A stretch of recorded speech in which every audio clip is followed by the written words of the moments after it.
사도행전 강의 첫 번째 말씀입니다. 하나님 나라의 일을 말씀하시니라 라는 제목으로 말씀의 은혜를 함께 나누겠습니다. 그동안 우리 출애굽기 말씀을 함께 나눴는데요. 이제 오늘부터 사도행전의 말씀을 함께 또 강해하며 또 말씀의 은혜를 받기를 원합니다. 이제 봄이 다 지나가고 지금 이제 여름이 시작되는 듯합니다. 그런데 제가 대구에 와서 이제 1년 조금 넘게 살면서 좋았던 것 중에 하나가 뭐냐면은 이 대구에는 황사가 심하지 않더라라는 겁니다. 서울에 살 때는 황사가 너무 심했어요. 전에는 처음에는 한 10여 년 전에는 봄에만 황사가 오더니 최근 몇 년 전부터는 봄, 가을 할 것 없이 1년에 거의 절반 이상이 황사가 찾아왔었습니다. 그래서 코로나19가 오기 전에도 이 황사 때문에 이미 저희 집에는 이렇게 마스크가 많이 있었고 아이들이 학교를 갈 때마다 마스크를 쓰고 가지 않으면 안 될 만큼 그렇게 황사가 심했더랬습니다. 중국 북경 그 부근에는 이 황사가 몰려오면 하루에 떨어지는 모래먼지의 양이 30만 톤이나 된다고 합니다. 엄청난 양이죠. 고비 사막 근처 내몽고 지역의 사막화가 이 모래먼지를 많이 일으키게 되는데 이것이 우리나라에까지 영향을 미치는 것입니다. 이 좀 중국이나 혹은 이 몽골 같은 나라들이 이 녹화 사업에 좀 신경을 쓰고 사막화를 좀 막으면 우리도 좀 덜 피해가 있을 텐데 이 나라들은 별로 그걸 잘 못하는 건지 안 하는 건지 잘 모르겠습니다. 보다 못한 우리나라 기업들이 이 내몽고 지역에 많은 나무를 심고 있습니다. 우리나라보다 수십 배가 넓은 그 땅이 농토로 변할 수 있다면, 그리고 숲으로 변할 수 있다면 얼마나 큰 축복일까요? 누가 그런 말을 하더라고요. 저 중국 사람들한테, 몽골 사람들한테 저거 나무 심으라고 맡겨놓으면 100년, 아니 200년이 가도 숲 못 만든다고. 근데 우리 한국 사람들한테 우리나라 땅만큼만 땅을 딱 주면은 아주 그냥 막 10년 갈 것도 없이 한 5, 6년이면 다 시퍼렇게 만들 텐데 하는 말을 사람들이 하곤 합니다. 저도 몽골을 가봤어요. 몽골을 가봤더니 사막화가 아주 심하게 진행되고 있는데 몽골 사람들은 그걸 어떻게 할 수가 없더라고요. 우리가 도와주지 않으면은 나무 한 그루 심을 마음이 없는 사람들처럼 보였습니다. 근데 우리한테 맡겼다면 우리 보고 거기를 땅을 공짜로 줄 테니까 한번 어떻게 해보라고 했다면 도시도 만들고 숲도 만들고 호수도 만들고 그러지 않았을까, 이런 생각을 해봅니다. 우리의 좀 막연한 바람인 것이죠. 또한 우리나라에는 매년 암으로 목숨을 잃는 사람들의 숫자가 많습니다. 그게 황사나 미세먼지와 어떤 연관이 있는지에 대해서는 저도 잘 모르겠습니다만은 많은 사람들이 암으로 목숨을 잃습니다. 2007년 통계를 보니까 한 해 동안 암으로 사망한 사람들의 숫자가 78,800명에 달했다고 나와 있습니다. 자, 이런 무서운 암을 정복할 수 있는 약이 개발된다면 얼마나 좋을까요? 제가 어린 시절 이 청소년 잡지를, 학생 잡지를 봤는데 거기에 보면 알약 하나만 먹으면은 모든 암이 다 치유되는 그런 미래가 찾아올 거다라는 그런 내용의 기사를 본 적이 있습니다. 암을 감기나 몸살처럼 알약 하나로 쉽게 치료할 수 있다면 얼마나 많은 사람들이 고통과 절망으로부터 벗어날 수 있을까요? 근데 아직 그런 날이 찾아오지는 못한 것 같습니다. 몇 년 전인가요? 줄기세포를 이용해서 획기적인 치료법이 나와가지고 우리 장애인들에게 또 혹은 불치병 환자들에게 희망을 주기도 했습니다마는 연구가 조작된 것으로 발각되어 가지고 나라가 아주 발칵 뒤집힌 적이 있었지 않습니까? 그게 잘했고 거짓이고 아니고를 떠나서 많은 사람들이 희망을 품었다가 그것을 잃어버리게 되자 사람들이 상실감이 굉장히 컸던 그런 기억이 남아 있습니다. 사람들은 자연과 질병을 과학으로 우리의 능력으로 정복해 나갈 수 있다라고 믿는 것 같습니다. 그런데 오늘날 우리가 맞닥뜨린 결론은 코로나19가 아니겠습니까? 어떤 사람들은 이 코로나19가 중국 우한에 있는 연구소에서 인위적으로 만들어진 그런 생화학 실험의 결과다, 혹은 생화학 무기가 만들어지는 과정에서 나온 것이다라는 그런 합리적인 의심을 많이 하고 있습니다. 정말 그렇다면 우리가 믿고 있는 과학이라는 것이, 우리가 믿고 있는 인간의 지식과 지성이라는 것이 얼마나 연약하고 불안정하며 그리고 위험한 것인가를 동시에 알 수 있는 그런 일이라고 생각을 합니다. 그런데 마른 땅에 비가 내려서 숲이 되었다든지, 아니면은 암 환자를 한 번에 치료할 수 있는 치료제가 개발되었다든지, 난치병에 걸린 환자에게 그 병을 고칠 수 있는 줄기세포 기술이 개발된 것보다 여러분 더 기쁜 소식이 우리에게 있다는 것을 여러분 알고 계십니까? 우리가 소망하고 희망하는 그러한 여러 가지 소원들보다 더 우리에게 큰 선물이 주어져 있다는 사실을 우리는 가끔씩, 아니 대부분의 시간 동안 우리가 잊고 살고 있지는 않습니까? 그것은 바로 우리 인간들을 죽이고 병들게 하고 멸망시키는 죄를 치료해 주시는 성령님이 우리에게 오셨다라는 사실을 우리는 너무 간과하고 있다는 것입니다. 너무 작은 일로 여기고 있고 너무나 당연한 일로 여기고 있고, 그리고 그것이 나의 삶과 실제적인 관계가 있다라고 생각하지 못한다라는 것입니다. 사도행전은 의사였고 그리고 선교사였던 누가가 공직자였고 초보 그리스도인이었던 데오빌로라고 하는 헬라인에게 보낸 글입니다. 그러나 실제로는 하나님께서 오늘 우리 모두에게 보내신 편지입니다. 하나님의 역사를, 성령의 역사를 우리에게 알려주시고 하나님 나라의 놀라운 일들을 지금도 우리에게 행하고 계심을 알려주기 위해서 우리에게 보내신 하나님의 놀라운 편지인 것이죠. 우리 사람들이 오랫동안 절망할 수밖에 없었고 비참하게 우리를 만들었던 그 원인을 근본적으로 치료할 수 있는 성령님께서 우리 가운데 오셨다라는 것입니다. 그리고 그 성령님께서 우리 믿는 자들과 교회를 통해서 이렇게 놀라운 일을 행하고 있다는 것을 생생히 보여주는 하나님의 놀라운 역사가 바로 사도행전이라는 것입니다.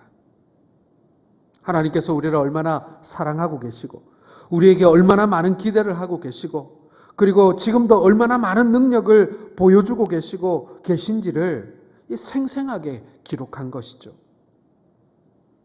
오늘 사도행전에서 누가는 예수님께서 부활하신 후에 승천하시기까지 40일 동안 이 세상에서 계셨던 것부터 이야기를 시작하고 있습니다. 자, 3절 보시기 바랍니다. 그가 고난받으신 후에 또한 그들에게 확실한 많은 증거를 친히 살아계심을 나타내사 40일 동안 그들에게 보이시며 하나님 나라의 일을 말씀하시니라. 예수님께서 부활하신 후 40일 동안 제자들에게 집중하셨습니다. 예수님이 부활하셨어요. 천지가 개벽할 만한 사건이 벌어졌습니다. 예수님이 십자가에 못 박히신 그 사건은요, 온 유대 땅 구석구석 모르는 사람이 없을 만큼 엄청난 소식이었어요. 라디오가 있었습니까? TV가 있었습니까? 신문이 있었습니까? 그럼에도 불구하고 사람들의 말, 사람들의 증언을 통해서 온 유대 사람들 중에 예수라고 하는 청년이 십자가에서 죽었다라는 사실을 모르는 사람은 하나도 없었어요. 자, 그런데 그 예수님이 부활하셨단 말이죠. 그리고 예수님이 그렇게 한정하셨는지, 스스로 그렇게 결정하셨는지, 아니면 그렇게 정해진 것인지 모르지만은 40일 동안 이 땅 가운데 머무르시게 되는데, 그렇다면 최대한 많은 사람들에게 나타나시고 최대한 공식적인 자리에 많이 등장하셔서 사람들에게 예수님이 살아나셨다라는 사실을, 부활하셨다는 사실을 아주 유대 구석구석까지 전달될 수 있도록 해야 하지 않을까요? 만약에 우리가 예수님의 매니저라면 뭐 그런 자리에 찾아가지고 또 그런 장소에만 예수님 모시고 가지 않았겠습니까? 그런데 말입니다. 예수님께서는 그 40일이라는 짧은 시간 동안 제자들에게 집중하셨다는 거예요. 찾아오시고 시간을 보내시고 말씀을 주시며 가르치십니다. 이유가 뭘까요? 왜 많은 사람들이 모이는 광장에 가지 않으시고 왜 그 당시 총독이나 아니면은 사내들인 공회에 짠 등장하셔서 당신의 부활하심을 보여주시지 않으시고 제자들에게만 집중하신 것일까요? 더 많은 사람들에게 보이셨다면 더 확실한 부활의 증거를 남기셨을 텐데 말입니다. 그것은 여러분, 이 사람들이, 이 제자들이 바로 예수님과 함께 온 세상을 다스릴 사람들이기 때문이다라는 것입니다. 사람들이 보기에 세상은 로마 황제가 이끄는 것 같습니다. 로마 황제는 너무 멀리 있는 로마에 있다면 지금 유대 땅을 다스리는 것은 왕이고 로마의 총독이고 그리고 분봉왕이고 그리고 그 땅에 실제적인 권력을 가지고 있었던 그 대제사장과 사내들인 공의 귀족들이라고 생각할 수 있었을 것입니다. 그런데 예수님이 그렇게 말씀하지 않으셨어요. 그렇게 평가하지 않으셨어요. 세상을 다스리는 사람들은 저 위정자들이 아니라 바로 너희다. 복음을 가진 바로 너희가 세상을 다스리는 자라. 예수님께서는 그렇게 평가하셨던 거예요. 그렇기 때문에 위정자들이 아니라 바로 그 제자들에게 말씀하시고 제자들에게 당부하시고 제자들에게 능력 주시는 거예요. 예수님의 통치 방법이 바로 그것입니다. 우리 믿는 자들과 교회에 성령님을 보내어 주셔서 하나님의 구원을 이루어 가시는 그 방법, 여러분 그것이 하나님이 세상을 운영하는 방법이심을 믿으시길 바랍니다. 그게 하나님이 세상을 다스리시는 방법이에요. 눈으로 보기에 세상의 주인은 로마 황제입니다. 돈 많은 귀족들과 권력자들입니다. 세상이 그들의 손에 의해 좌지우지되는 것처럼 보입니다. 그러나 사실 그들은 세상을 현상 유지하고 사는 사람들에 불과합니다. 세상을 앞으로 나아가게 만들고 살기 좋게 만들고 생명을 나누어 주는 일은요, 예수님을 따르는 제자들에 의해 이루어지는 일임을 믿으시길 바랍니다. 그래서 여러분, 선거철이 되면요, 우리가 정치인을 찾아가는 게 아니라 정치인이 우리를 찾아오는 이유가 거기에 있는 거예요. 여러분, 우리가 세상의 권력자들에게, 세상의 부유한 자들에게 목매지 마시기 바랍니다. 그들은 세상을 다스린 자가 아니에요. 지금 이 자리에 앉아 계신 바로 여러분들, 성령님과 함께 동행하며 복음을 들고 있는 바로 여러분들이 세상을 책임지는 사람들임을 믿으시길 바랍니다. 좀 당당하셔야 돼요. 당당하셔야 돼요. 전에 있던 교회에 좀 교회가 규모가 크다 보니 선거철이 되면 국회의원 혹은 선거에 나오는 시장이나 이런 사람들의 후보들이 교회에 인사하러 찾아옵니다. 그때 담임 목사님이 그분들이 인사하러 찾아오면 예배당 안에 안 들이셨어요. 로비까지만 들어오게 해주셨어요. 그래가지고 저기서 기다리라고. 그리고 나가는 교인들 만나라고. 그렇게 하고 못 들어오게 했어요. 그 당시에 그 지역구 국회의원으로 나오셨던 분이 누구였냐면 여당 대표였어요. 그 당시 집권 여당의 대표가 인사하러 왔는데 예배당 안에 안 들였어요. 밖에서 그 예배당 현관에서 인사하라고 못 들어오게 했어요. 사랑하는 성도 여러분, 우리에게 이런 당당함이 있어야 되지 않겠습니까? 우리에게 그런 이 용기가 있어야 되는 건 아니겠어요? 우리가 세상을 책임진 사람들인데 우리가 누구에게 머리를 조아리고 누구에게 우리가 부탁을 한다는 말입니까? 세상을 앞으로 나아가게 만드는 일, 그것은 예수님을 따르는 제자들에 의해 이루어지는 일입니다. 예수님의 제자된 우리가 말씀과 성령으로 일할 때 비로소 세상이 변하고 세상이 앞으로 나아가는 것입니다. 그래서 예수님께서는 부활하신 후 40일 동안 로마 황제도 최고의 갑부도 아니고 그들을 만났으면 더 전도의 효과가 컸을지도 모르겠어요. 그러나 제자들만을 만나시고 그들에게 믿음을 부어주신 것입니다. 여러분, 교회에 말씀을 부어주신 이유가 바로 이것입니다. 교회만이 세상의 희망이고 교회가 주저앉으면 그 나라, 그 사회는 희망이 없는 것입니다. 많은 사람들이 앞으로 교회가 어려워질 거라고 얘기합니다. 복음 전하기 쉽지 않을 거라고 얘기합니다. 그렇다고 여러분, 교회에 희망이 없는 것입니까? 교회가 포기하고 손 놓고 있어야 합니까? 아닙니다, 여러분. 희망이 없는 것은 교회가 아니라 세상일지도 모릅니다. 세상과 믿음은 관계없는 별개의 문제가 아닙니다. 믿음이 세상을 살리는 거예요. 교회가 세상을 살리는 것입니다. 믿는 자들이 세상을 책임지고 있다는 이 사실, 여러분 결코 잊지 마시길 바랍니다. 그래서 우리가 이 교회를 소중하게 가꾸어 가야 하고, 우리가 믿음 생활 똑바로 해야 되고, 우리 그리스도인들이 정신 바짝 차리고 살아야 하는 이유가 바로 거기에 있는 거예요. 자, 그렇다면 세상을 다스리기 위해서 그 40일 동안 그 제자들을 특별히 훈련시킨 그 예수님의 그 메시지, 그 제자들에게 부어주신 그 믿음이 과연 무엇이겠습니까? 첫째로는 여러분, 예수님의 부활입니다. 오늘 예수님이 그 40일 동안 이 예수님이 부활하셨다라는 그 사실을 끊임없이 제자들에게 보여주시고 말씀해 주십니다.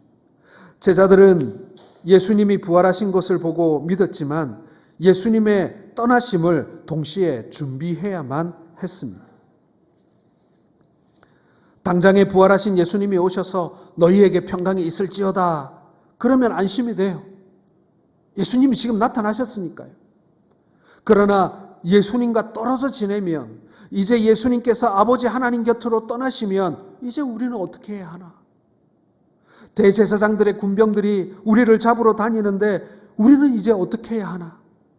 혹은 우리가 부활하신 예수님을 만났다고 하면 우리를 다 미쳤다고 그러겠지?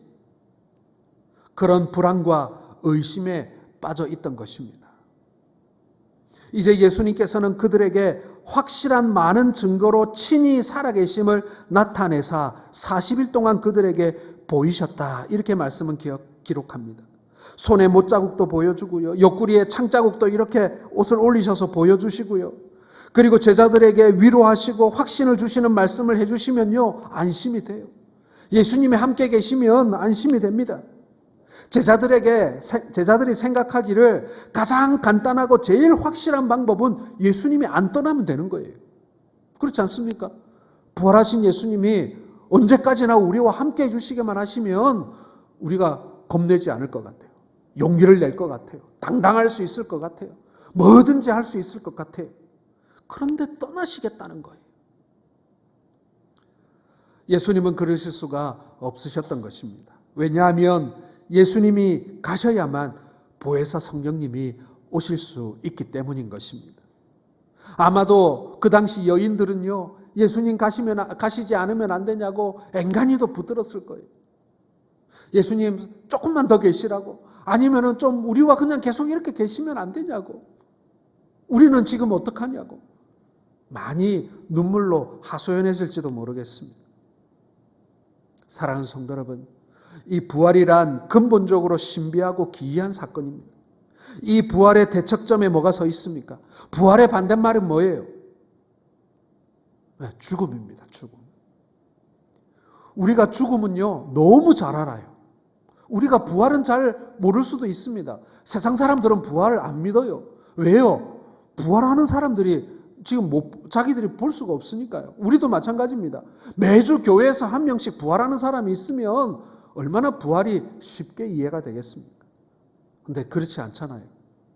다만 우리와 함께 믿음 생활하다가 죽는 사람은 계속 나와요. 그러니 부활은 너무 먼 얘기인 것 같고, 죽음은 우리와 너무 가까운 이야기인 것 같은 거예요. 피부에 와닿는 이야기인 거예요. 우리가 죽음은 너무나 잘 알고 있습니다. 죽음 이후는 우리가 잘 알지 못해도 당장의 현실적인 죽음이 무엇인지는 우리가 잘 알고 있습니다. 죽음이란 모든 것의 정지를 말하는 것입니다. 더 이상 상대방의 손을 잡을 수가 없습니다. 더 이상 가족과 함께 식사하고 이야기할 수도 없습니다. 추억을 만들 수도 없습니다. 추억은 기억일 뿐이지 추억을 만들어갈 그 사람이 내 곁에서 사라지는 것입니다. 이제 기회가 없는 거예요. 그렇기에 부활은 우리에게 무엇을 가르쳐 주고 있겠습니까? 우리 인생에서 모든 것의 정지라고 하는 이 죽음이 마지막이 아니라는 사실을 우리에게 일깨워 주고 있는 것입니다. 죽음보다 더 큰 세계, 신비의 세계, 죽음을 꿰뚫는 생명의 세계가 있음을 우리에게 말씀해 주는 것이 바로 이 부활 사건의 내용물이라는 것입니다. 십자가는 우리에게 다음과 같은 진리를 알려줍니다. 십자가를 생각하면 이런 묵상을 우리가 하게 되지 않습니까? 너희가 슬픔을 이겨내려면 더 큰 슬픔인 예수님의 십자가 앞에 서라. 절망을 이겨내려면 더 큰 절망을 당하신 예수님의 십자가 앞에 서보라. 그러면 너의 모든 슬픔과 절망이 사라질 것이다. 그렇잖아요, 여러분. 우리가 어려움을 당하고 고난을 당하고 힘든 일을 당하고 슬픈 일을 당하면 우리가 십자가 묵상하라고 하잖아요.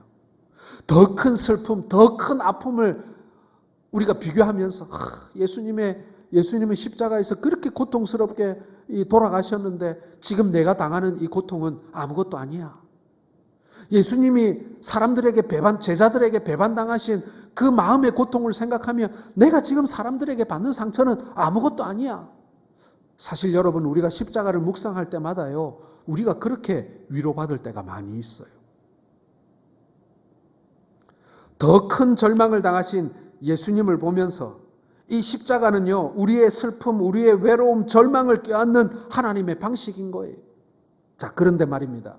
이 부활은 또 결이 달라요. 이 부활은요, 이 모든 것을 훌쩍 뛰어넘어 버립니다. 더 큰 슬픔과 더 큰 절망으로 고통을 극복하는 방법이 아니라 우리가 당하고 있는 이 슬픔과 절망이 작아 보이는 더 큰 고통의 십자가를 바라봄으로 우리가 위로받는 것이 아니라 가장 놀랍고 가장 신비로운 기쁨, 곧 부활의 생명으로 절망과 슬픔과 죽음을 이겨내는 그것을 뛰어넘는 방식이라는 것입니다. 사랑하는 성도 여러분, 십자가를 묵상할 때 하나님이 우리를 위로해 주심을 우리는 경험합니다. 그러나 우리가 부활을 묵상할 때 우리에게 예비되어져 있는 예수님의 부활과 우리의 부활을 생각할 때 우리는 그 모든 슬픔과 절망과 고통을 훌쩍 뛰어넘어 버리는 것. 거기를 우리가 꿋꿋이 버티며 통과하는 것이 아니라 그걸 뛰어넘어 버리는 놀라운 능력이 바로 부활의 능력임을 믿으시길 바랍니다. 그 어떤 아픔과 고통, 심지어 죽음도 우리를 이기지 못할 것이라는 그 신앙이 바로 부활의 아침을 맞이하는 하나님의 사람들의 신앙이라는 것입니다. 만약 예수님이 제자들에게 잠시 부활하신 모습을 그냥 하루 이틀 보여주시고 훌쩍 떠났다면 아마도 제자들은 오랫동안 십자가만을 묵상하고 살았을지도 모르겠습니다. 하지만 여러분, 예수님께서는 제자들에게 부활하신 당신의 모습을 보여주면서 끊임없이 이 40일 동안 십자가보다 더 놀라운 바로 이 부활의 놀라운 소식을 그들의 마음속에, 그들의 가슴 속에 새겨주고 박아 넣어주고 간 거예요. 사랑하는 성도 여러분, 어떤 사람들은 기독교의 상징이 십자가라고 얘기합니다. 예, 맞습니다. 십자가 우리에게 너무나 중요합니다. 그러나 그건 어떻게 보면 조금 틀린 답변이에요. 기독교의 상징은 무엇입니까? 십자가가 아니라 부활의 소식임을 여러분 믿으시길 바랍니다. 그게 우리 신앙의 마지막이거든요. 그게 우리 신앙의 정수거든요. 사랑하는 성도 여러분, 이미 우리에게 부활이 임하셨음을 믿으시길 바랍니다. 우리가 이 부활 신앙을 믿음으로 고백하며 살아갑시다.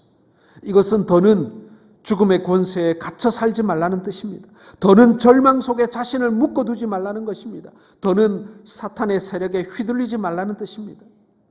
예수 그리스도의 십자가의 부활의 능력을 품고 세상을 향해 담대히 나아가라는 뜻입니다. 기죽지 말라는 얘기예요. 이것이 부활의 소식을 맞이하는 사람들에게 주어진 축복임을 믿으시길 바랍니다. 이 부활의 능력으로 믿음의 경주를 이어가시는 하나님의 귀한 자녀들 되시기를 주의 이름으로 축원합니다. 여러분, 이게 우리의 영원한 자랑이 되어야 하는 것이죠. 이 사도행전의 내용을 살펴보면요, 우리가 잘 아는 사도들의 이야기들, 그리고 사도 바울의 이야기가 가득합니다. 그들이 어떻게 복음을 전했는지, 복음이 전해지는 곳에서 어떤 일들이 벌어졌는지가 나오는데요. 특별히 사도들의 그 복음 전하는 설교의 내용들이 곳곳에 나옵니다. 그런데 여러분, 그 설교의 내용이, 그 전하는 복음의 핵심이 무엇입니까?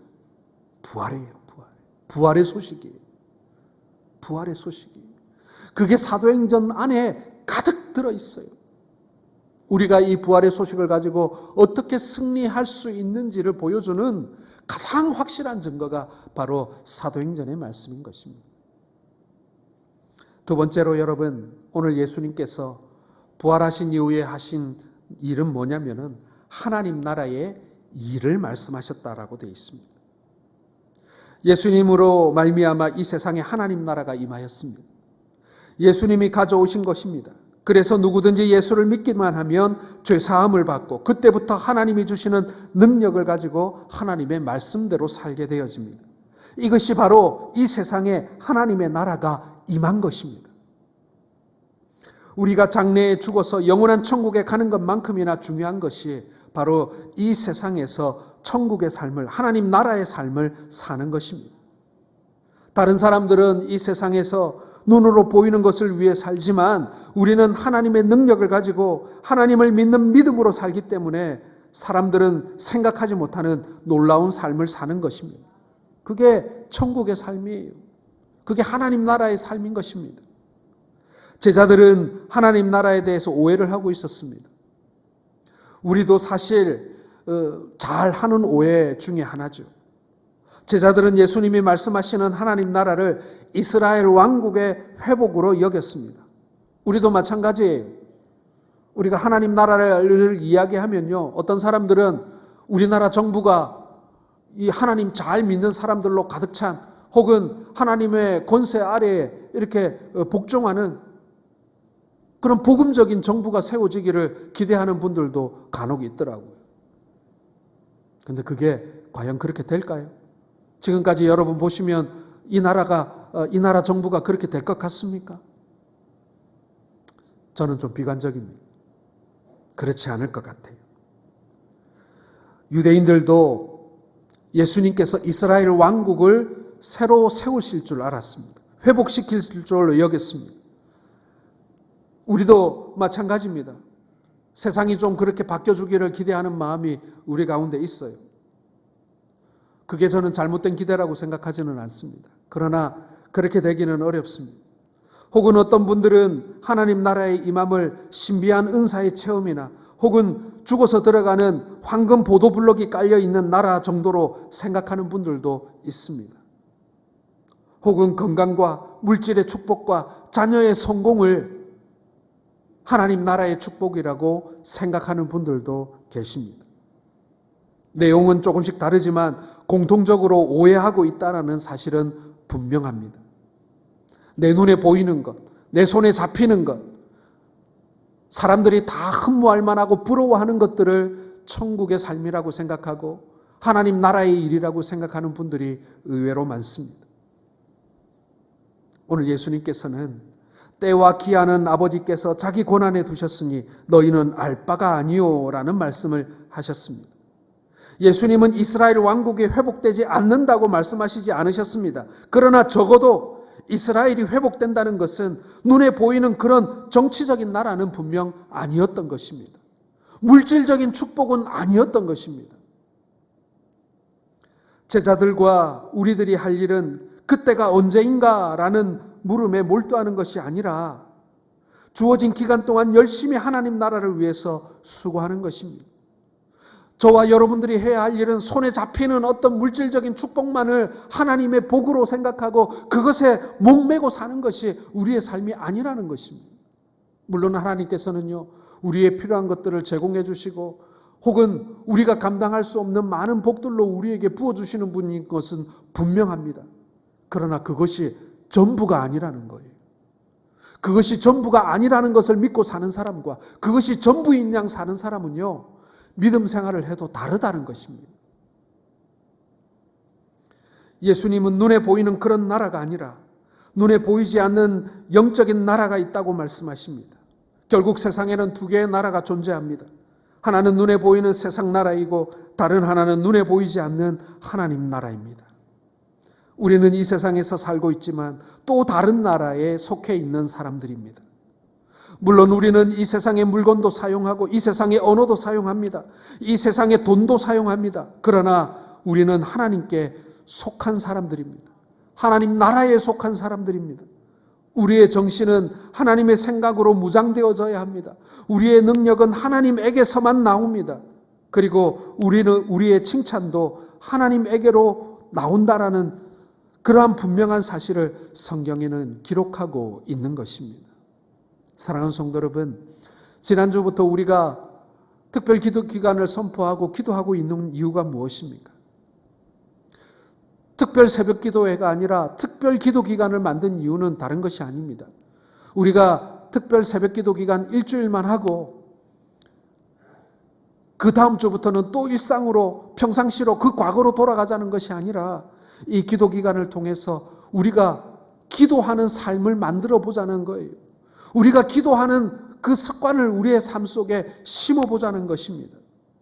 모든 것이 영적인 문제에 귀속된다는 사실을 우리가 우리의 기도를 통하여 한번 우리가 실천해 보자는 것입니다. 내 삶에 일어나는 일, 교회 밖에서 일어나는 일은 내가 교회 밖에서 알아서 할 일이고 교회 안에서 일어나는 일은 하나님께서 알아서 할 일이고 그게 아니라 우리가 기도할 수 있음에 우리 삶에 일어나는 모든 일들이 바로 이 영적인 싸움이며 영적인 문제이며 영적인 질문들이라는 사실을 우리가 고백하며 우리가 해결해 보자는 것입니다. 우리 삶의 실제적인 문제의 해답이 하나님께만 있음을 여러분 믿으시길 바랍니다. 이제 말씀을 맺기를 원합니다.